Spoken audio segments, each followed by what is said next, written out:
रात का समय था। चारों ओर अंधेरा छाया हुआ था।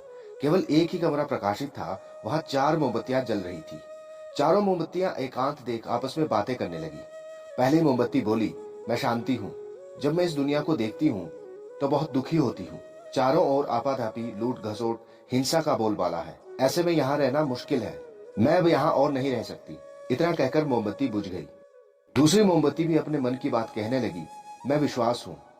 मुझे लगता है कि झूठ, धोखा, बेईमानी मेरा वजूद खत्म करते जा रहे हैं।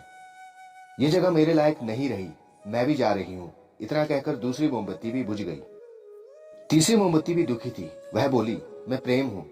हर किसी के लिए हर पल जल सकती हूँ, लेकिन अब किसी के पास मेरे लिए वक्त नहीं बचा। स्वार्थ और नफरत का भाव मेरा स्थान लेता जा रहा है।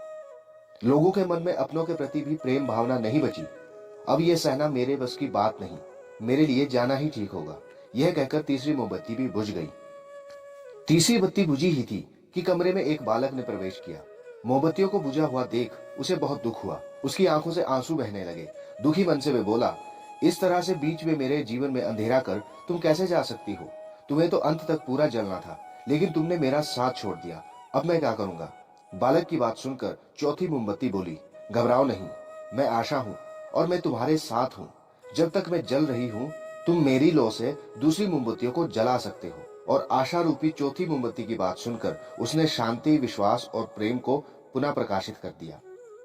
जीवन में कभी भी समय एक समान नहीं रहता। कभी उजाला रहता है तो कभी अंधेरा।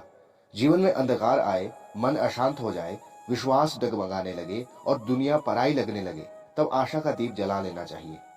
जब तक आशा का दीपक जला रहेगा, जीवन में कभी अंधेरा नहीं हो सकता। आशा के बल पर जीवन में सब कुछ पाया जा सकता है। इसलिए आशा का साथ कभी ना छोड़ें।